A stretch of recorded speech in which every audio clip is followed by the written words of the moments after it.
하나님께 바쳐진 나실인이 됨이라. 하나님께 바쳐진 나실인이 됨이라. 이 제목으로 하나님 말씀 전하겠습니다.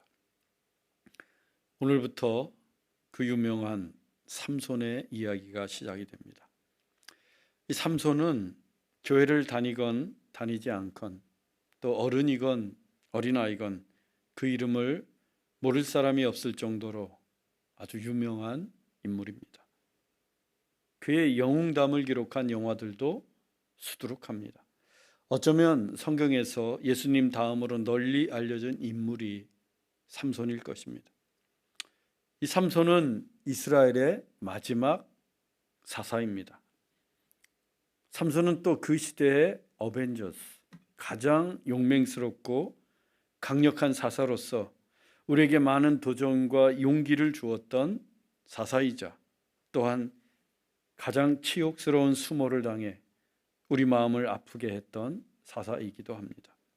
그 어떤 영화도 소설도 삼손만큼이나 스펙타클하고 드라마틱한 주인공을 만들어내지 못할 것입니다. 그 삼손의 이야기가 이렇게 막에 오르고 있습니다. 본문 1절입니다. 이스라엘 자손이 다시 여호와의 목전에 악을 행하였으므로 여호와께서 그들을 40년 동안 블레셋 사람의 손에 넘겨주시니라. 이스라엘 자손이 다시 여호와의 목전에서 악을 행했습니다. 사사기의 패턴이 다시금 반복이 되고 있어요. 이제는 놀랍지도 않습니다. 이 머리가 나쁜 건지 기억을 못하는 것인지 잊을만 하면 이스라엘 백성들은 여호와의 목전에서 악을 행합니다. 그 결과가 무엇인지 뻔한데도 이미 수도 없이 경험해서 알고 있으면서도 그들은 여호와의 목전에서 악을 행하곤 합니다. 오죽하면 사사기의 기자도 다시라는 단어를 사용했을까요? 이스라엘이 어디 보통 민족입니까? 이스라엘은 하나님께서 특별히 선택하신 선민입니다. 애굽 땅에서 종살이하던 그들을 구원하시기 위해 하나님은 나일강을 피가 되게 하셨고 하늘에서 불과 우박을 떨어뜨리셨고 또한 홍해도 가르셨습니다. 그리고 이스라엘이 40년 동안 광야에서 지낼 때 하나님은 날마다 하늘에서 만나와 메추라기를 내려주셨습니다. 반석에서 물이 나게 하셨습니다. 낮에는 구름 기둥으로 밤에는 불 기둥으로 길이 없는 광야에서 그들을 인도해 가셨습니다. 그리고 마침내 약속의 땅 가나안에 들어가게 하셨고 수많은 전쟁에서 승리하게 하셨습니다. 이 외에도 이스라엘을 위해서 하나님께서 행하신 기사와 표적은 말로 다 헤아릴 수 없을 만큼 많습니다. 하나님은 이스라엘 민족의 하나님이 되셨고 그들은 하나님의 백성이 되었습니다. 오직 이스라엘 민족만 그러했습니다. 그야말로 선민 중에 선민이었어요. 그럼에도 불구하고 그들은 하나님을 잊어버릴 때가 너무나도 많았습니다. 우리 생각에는 이 정도면 절대로 하나님의 은혜를 잊지 않을 것만 같은데 그들은 툭하면 하나님을 잊어버리고 여호와의 목전에서 악을 행했습니다. 이것이 무엇을 의미할까요? 인간이 그만큼 악한 존재라는 사실입니다. 하나님이 구원해 주신 은혜를 너무나도 쉽게 잊어버리고 다시금 악을 행할 만큼 인간의 본질은 악하기만 합니다. 하나님은 그 악한 인간을 사랑하십니다. 그래서 노하기를 더디하시고 그들이 회개하고 돌아오기를 기다리십니다. 다만 하나님께서는 그들이 지은 죄를 모른 척 하시지는 않아요. 여호와의 목전에서 악을 행했다면 하나님은 그 죄를 그저 모른다고 말씀하시지 않습니다. 왜냐하면 죄는 하나님과의 관계를 깨뜨리기 때문입니다. 하나님이 택하신 선민 이스라엘 백성들이었지만 그들이 다시 여호와의 목전에서 악을 행하자 하나님은 그들을 다시 이방인의 손, 블레셋 사람의 손에 붙이셨습니다.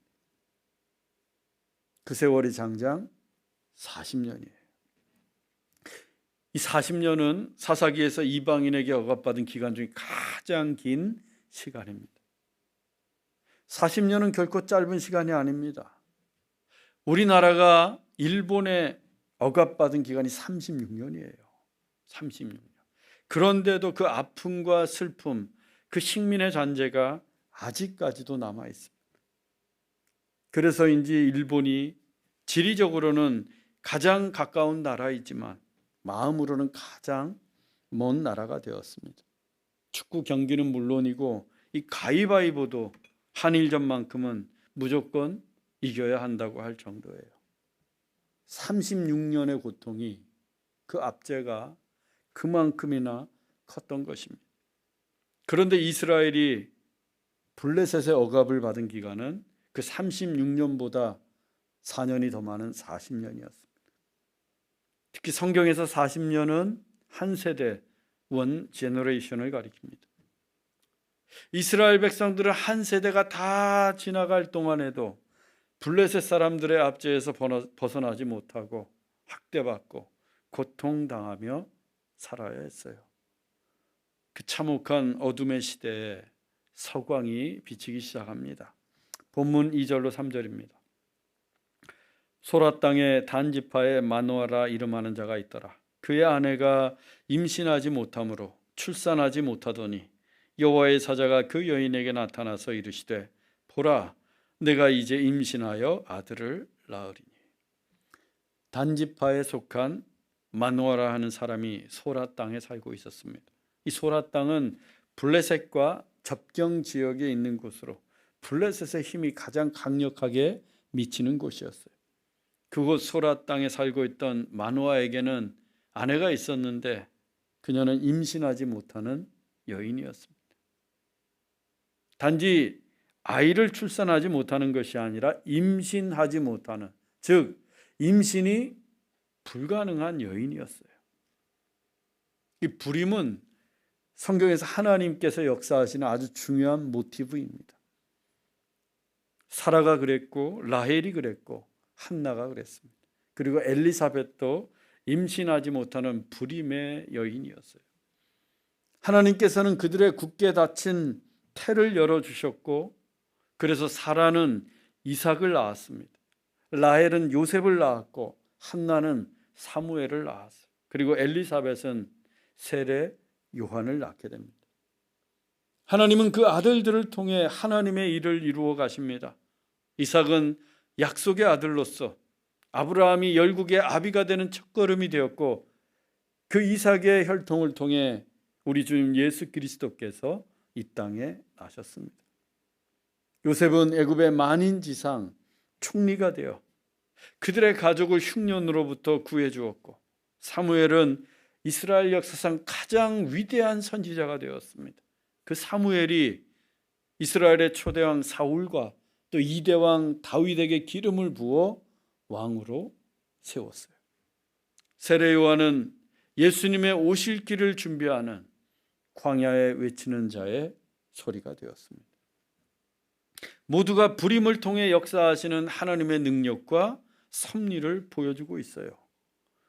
오늘의 본문에 등장하는 마노아의 아내 역시 마찬가지입니다. 그녀는 임신할 수 없는 여인이었습니다.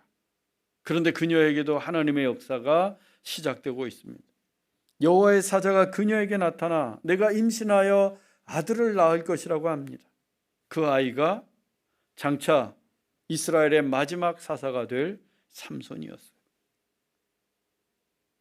그런데 본문을 보면 이스라엘이 하나님께 부르짖거나 기도한 적이 없습니다. 보통 이스라엘이 억압을 받다가 그 억압이 심해지면 하나님께 부르짖어요. 하나님께서 그 부르짖는 소리를 들으시고 사사를 세우셔서 그들을 구원해 주셨는데 이번에는 전혀 그렇지가 않습니다. 이스라엘은 하나님께 기도하지도 못했고 부르짖지도 않았어요. 왜? 그만큼 무기력했어요. 그만큼 힘을 잃었어요. 기도할 엄두조차 나지 않는 상황이었습니다. 이스라엘은 40년 동안의 기나긴 억압 속에서 하나님께 부르짖을 힘이 없었습니다. 영적으로 철저하게 무기력해졌어요. 마치 마노아의 아내가 임신을 못하는 것처럼 이스라엘은 철저하게 나약해져 가고 있었습니다. 그런데 그 무기력할 때 하나님께서 일하셨어요.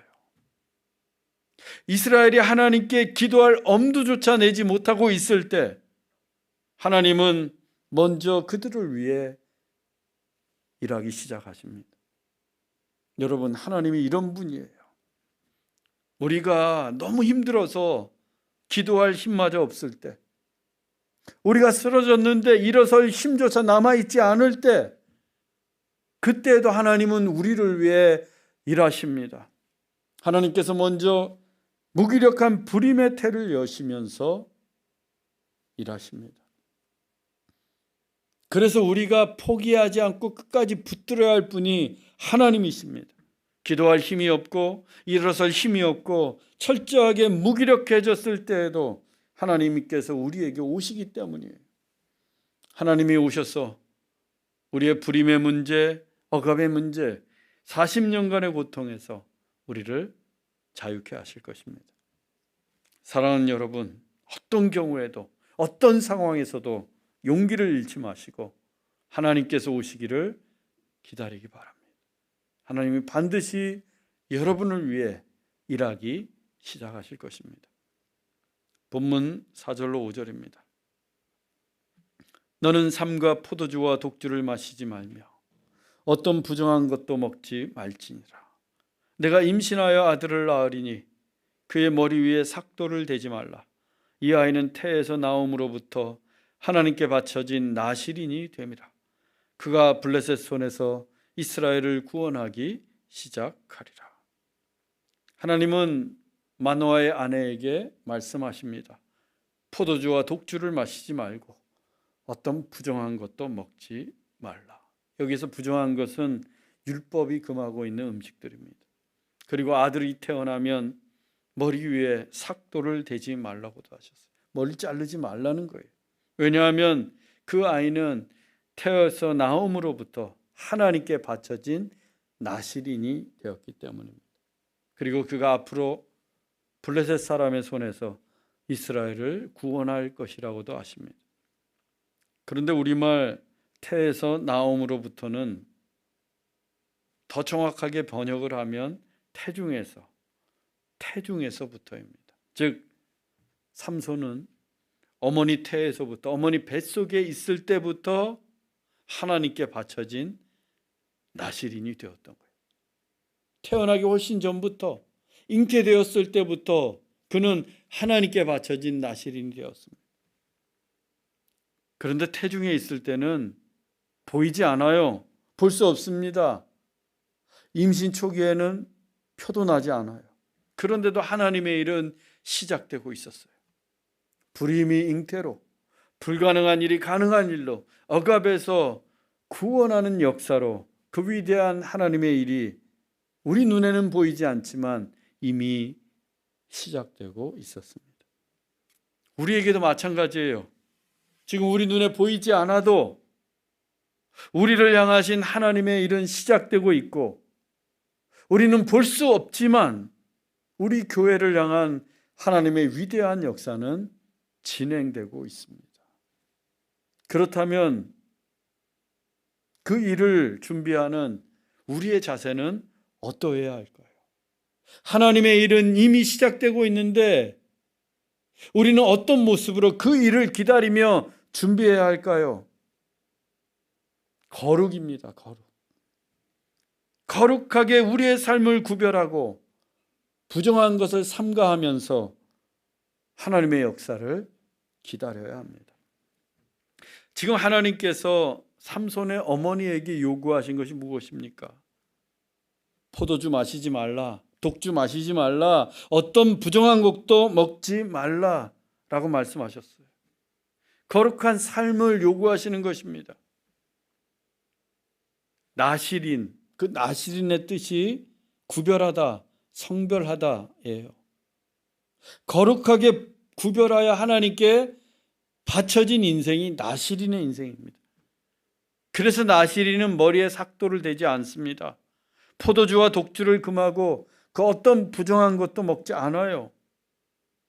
이 나시린이 머리에 삭도를 대지 않는 이유는 생명의 주관자가 하나님이심을 인정하고 그 하나님께 생명을 다해서 복종한다는 의미입니다.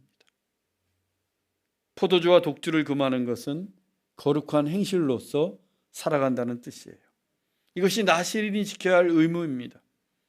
그런데 하나님은 나시린이 되는 삼손뿐만 아니라 그 어머니에게도 포도주와 독주를 마시지 말라라고 말씀하세요.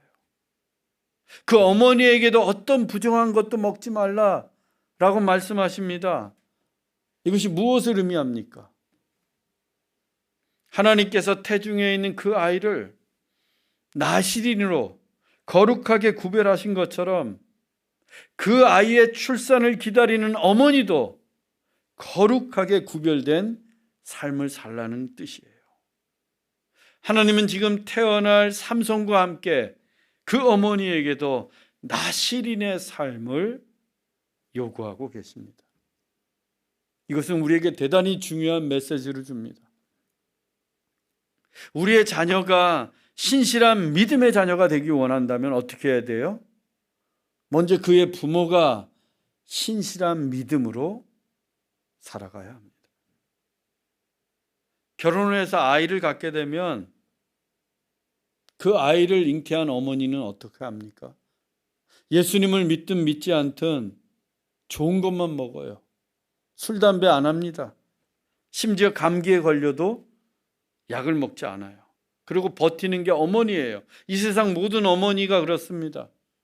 왜냐하면 어머니가 먹는 게 탯줄을 타고 태중에 있는 아이에게도 영향을 미치기 때문입니다. 그런데 그보다 더 중요한 게 있어요. 바로 어머니의 삶입니다. 부모의 삶입니다. 부모가 거룩한 자녀를 원하면 거룩하게 살아야 해요. 기도 많이 하는 자녀가 되길 원한다면 부모가 아이가 태중에 있을 때부터 기도를 많이 해야 합니다. 자녀가 참된 예배자로 자라기 원하면 부모가 먼저 참된 예배자가 되어서 하나님을 예배해야 합니다. 하나님은 삼손의 어머니에게 바로 이와 같은 삶을 요구하고 계십니다. 이것이 얼마나 중요했으면 오늘 본문에 3번씩이나 등장해요. 독주 마시지 마라, 포도주 마시지 마라, 어떤 부정한 것도 먹지 말라. 1절부터 14절 사이에 3번씩이나 등장합니다. 삼손의 아버지가 하나님의 사자에게 물었어요. 본문 12절입니다. 이 아이를 어떻게 기르며 우리가 그에게 어떻게 행하리이까? 이 마노아는 평생 자기 아내가 임신을 못했습니다. 그런데 하나님의 사자가 나타나서 장차 아이를 낳을 것이다 라고 예언을 했어요. 그러니 얼마나 놀라웠겠습니까? 그래서 그 예언을 전한 여호와의 사자에게 물었습니다. 장차 태어날 아이를 위해 우리가 어떻게 기르고 우리가 어떻게 행해야 할까요? 그러자 여호와의 사자가 이같이 답을 했어요. 본문 14절입니다. 포도나무의 소산을 먹지 말며 포도주와 독주를 마시지 말며 어떤 부정한 것도 먹지 말고 내가 그에게 명령한 것은 다 지킬 것이니라. 삼손의 어머니에게 했던 요구보다 좀 더 자세하게 답을 했습니다. 포도주와 독주를 마시지 않고 또한 포도나무의 소산, 즉 포도의 열매도 먹지 말라고 하십니다. 이 아이를 키우는 방법은 너희 부모들이 먼저 포도나무의 소산 그리고 포도주와 독주 또 부정한 것들은 일체 먹지도 말고 마시지도 말고 내가 명령한 것은 다 지켜 행하는 것이라고 합니다.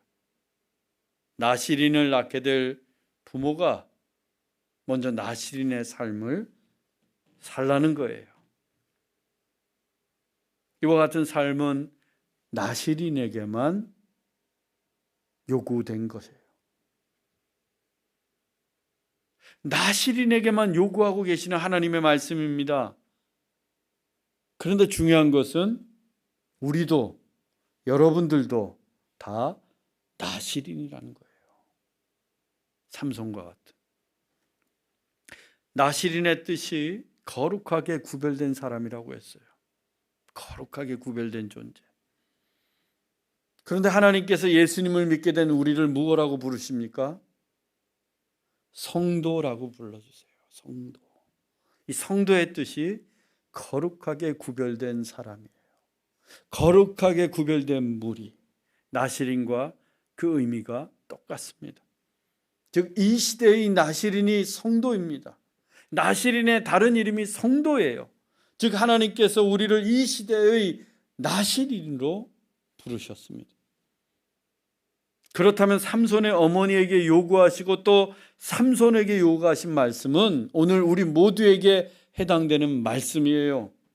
우리도 포도주와 독주를 마시지 말고 부정한 것은 먹지 말아야 합니다. 이것은 단지 음주의 문제가 아니라 삶의 문제예요.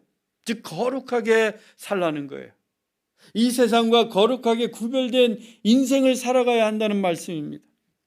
거듭해서 말씀드리지만 우리 자녀가 거룩하게 살기 원하면 내가 먼저, 부모가 먼저 거룩하게 살아야 합니다.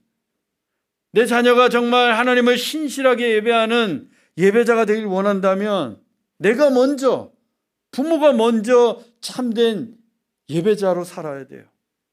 이 시대가 어떤 시대입니까? 부모가 예수 잘 믿어도 자녀들이 막 교회를 떠나는 시대예요. 그런데 부모에게서 믿음의 본을 하나도 받지 못했다. 부모에게 믿음의 유산을 하나도 물려받지 못했다. 그 자녀가 예수님을 잘 믿을 수 있겠습니까? 어려워요. 점점 더 예수님을 믿기 어려운 시대가 되었어요. 예전에는 얼마나 간절하게 하나님을 사모했는지 몰라요. 왜? 하나님이 없이는 아무것도 할 수 없다고 믿었기 때문에. 너무 가난해서, 너무 나약해서, 너무 부족해서. 그래서 하나님만 붙들었어요. 돈이 없어요, 하나님.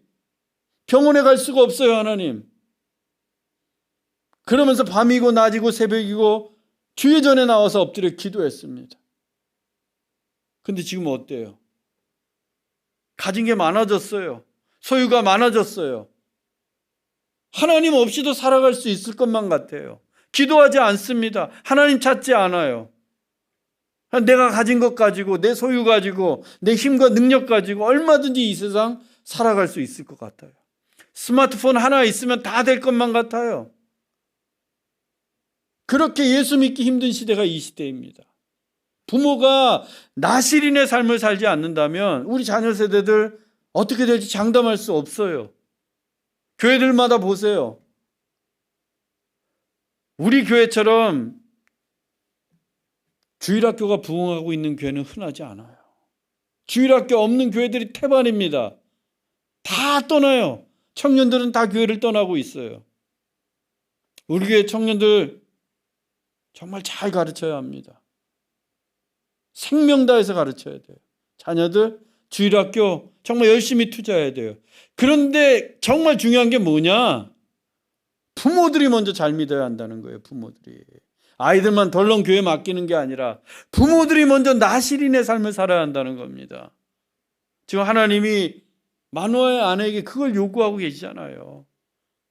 태에서부터 그 아이는 죽을 때까지 일평생 나실인이 될 것인데 네가 먼저 나실인의 삶을 살아라.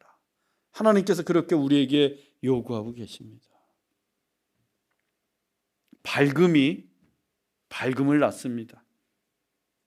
어둠은 어둠을 낳을 수밖에 없어요. 좋은 씨앗이 좋은 열매를 낳습니다. 믿음이 믿음을 낳고 거룩이 거룩을 낳습니다. 이것이 성경의 이치예요. 마찬가지로 부모가 먼저 나실인의 삶을 산다면 우리 자녀들은 분명 이 시대에 빛나는 나실인 성도가 될 것입니다. 사랑하는 형제자매 여러분, 우리가 일어설 힘이 없고 기도할 힘조차 없을 때에 하나님은 우리에게 오십니다. 하나님께서 먼저 우리를 위해 일하기 시작하십니다. 그 하나님을 믿고 우리에게 오시는 하나님을 기다리십시다. 그리고 이 시대의 나시린으로서 우리의 삶을 거룩하고 신실하게 일구어 가십시다. 우리의 자녀들에게 거룩하고 신실한 믿음의 유산을 물려주십시다. 그래서 우리의 다음 세대가 우리보다 더욱더 빛이 나고 이 시대를 살리는 부흥의 세대가 되기를 주 예수 그리스도의 이름으로 축원합니다. 기도하겠습니다. 사랑의 하나님, 우리가 죄 많고 부족할 때에도 우리에게 오시고 우리가 힘없고 무기력할 때에도 먼저 일하시는 줄 믿습니다. 눈에 보이지 않아도 하나님이 일하고 계심을 믿습니다. 이 시대의 나시린으로서 거룩한 삶을 살게 하시고 우리의 자녀들에게도 거룩한 영성을 물려주게 하옵소서. 그래서 우리의 자녀 세대가 더욱더 부흥하고 더욱더 환한 빛을 이 세상에 비추게 하옵소서. 길이요 진리요 생명이신 예수 그리스도의 이름으로 기도하옵나이다. 아멘.